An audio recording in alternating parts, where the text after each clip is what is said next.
And not only did I think that it was very courageous and great of this person to do that, but nobody made any problems about it, and that was perhaps the most surprising part of all of it.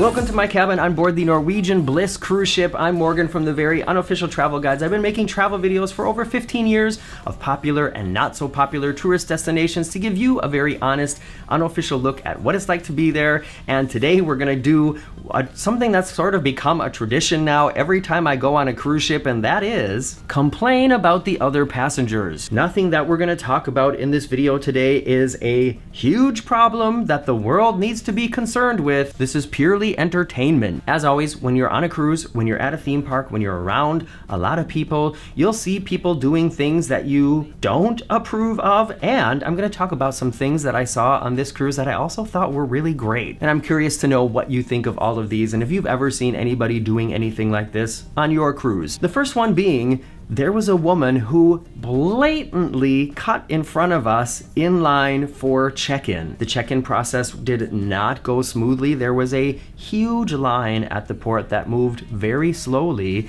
and this woman and her teenage daughter just cut right in front of us, walked up from the side, started sort of walking with us, and then all of a sudden she was in front of us, and I said to her, excuse me, but I don't remember you being in front of us the last 20 minutes.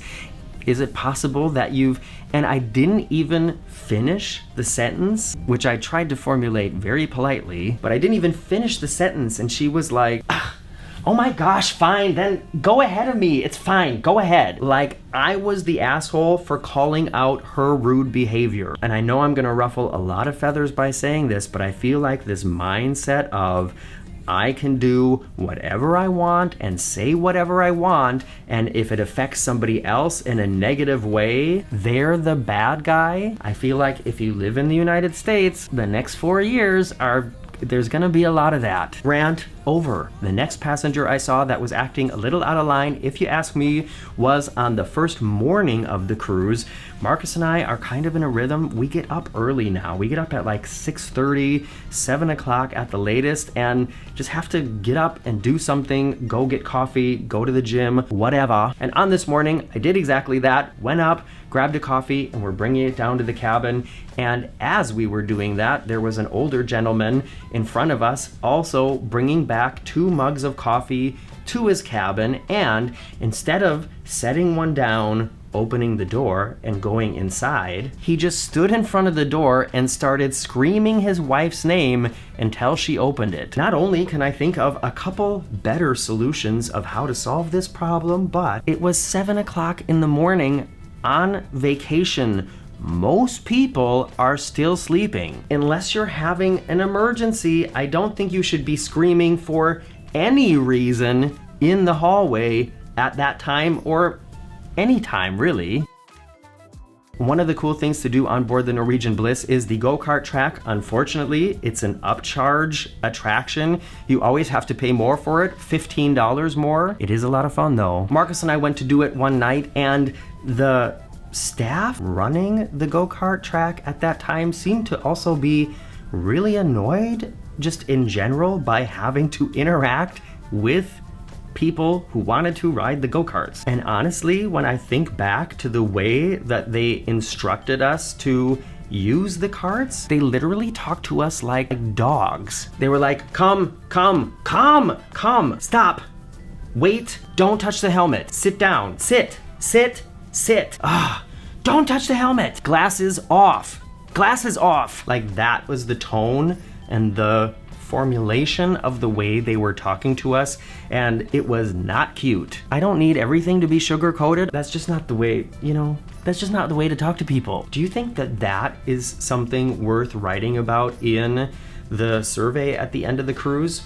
Would you do it? All right, like I said, I do have some positive, unexpectedly nice things that I want to talk about, but we're going to go through a couple negative things before that.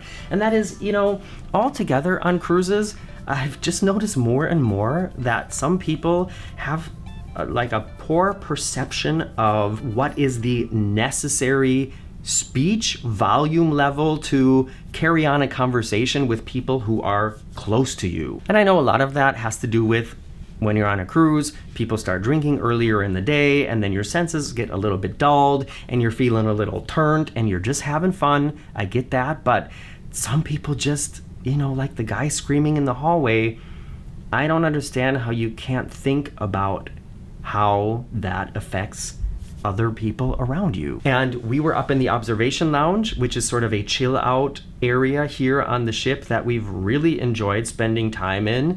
And there is a bar in there, and sometimes there is live music as well, but the time that this happened was at a time where there was no live music, so it's just sort of a quiet space where if you'd like, you can also order a drink. And there was a group of people sitting at the bar who obviously had been going for a while, and one of these women was just so loud. They were doing a drink through the alphabet, which honestly, I've never heard of this before, but I kind of like this idea. That means they started at A and were drinking either a drink or a schnapps or a shot or a beer that started with A and then with B and then with C. I don't have to explain to you how the alphabet works, but that's how the game works. But this woman was constantly laughing, just overly loud, laughing at things. Marcus calls it a parrot laugh. She was like this.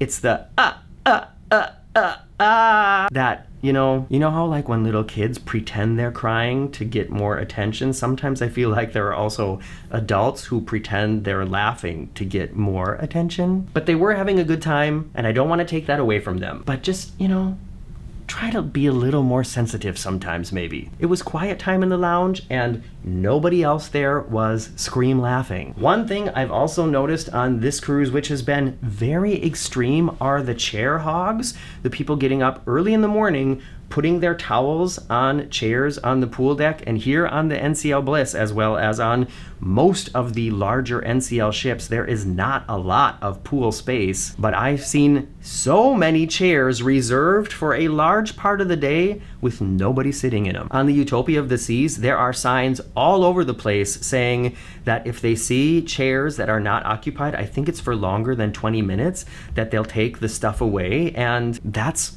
how it needs to be. I have a question for you. Have you ever taken somebody's stuff off of their chair and brought it to the towel place to just have a space? You totally can, and I think you should. I wrote something down here that I don't remember anymore. The notes I wrote were, woman, Mexican first cruise. We are cruising to Mexico. There are women, and it was her first cruise. Gosh, I wish I could remember what that was. Okay, I have one more huge thing that I experienced that I haven't ever experienced on a cruise before. But before I get to that, I want to talk about some nice things. And one of them is when we came back to the port in Cabo San Lucas, I think it was, there were a lot of people downstairs waiting for the elevator, as it very often is, and we kept getting kind of pushed into the elevator area. And when the elevator opened, then where we were, sorry, this is kind of hard to explain, but where we were, the people who had been waiting the longest, we were the furthest away from the elevator that opened, and people started to get inside, and another passenger was like, wait a second, everybody, let's do this the right way. They've been waiting longer, so you there, the first people in the line, come on down here. We're all polite. And not only did I think that it was very courageous and great of this person to do that, but nobody made any problems about it, and that was perhaps the most surprising part of all of it. I think at other times and with other people, and maybe on other cruise lines, a situation like that could have very quickly led to an escalation. And here people were just like, oh yeah, they've been waiting longer, so come on down here. And we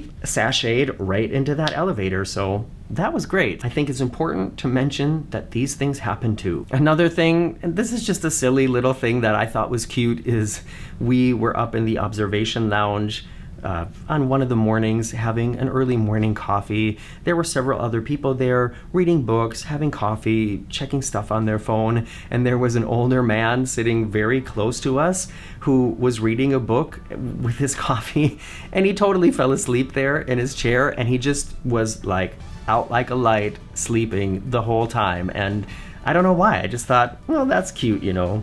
He got up early and left the cabin probably because he didn't want to disturb his wife or partner, whoever he's cruising with, and then ended up falling right back asleep in this comfy chair in the lounge. And I thought, I don't know why. I just thought that was cute. Okay, the final thing that happened is in Puerto Vallarta, and I'll be talking about this in other videos, but we left 2 passengers behind, and I saw them come back and get to see the ship leaving. They had made several announcements. They didn't come back. They were over an hour late, and the ship was maybe like 20 feet from the dock when the golf cart came around the corner, and they were stranded. There were like 2 like port agents and 2 sort of security guard looking people with them, and they were like, ugh. And I thought, yeah, ugh.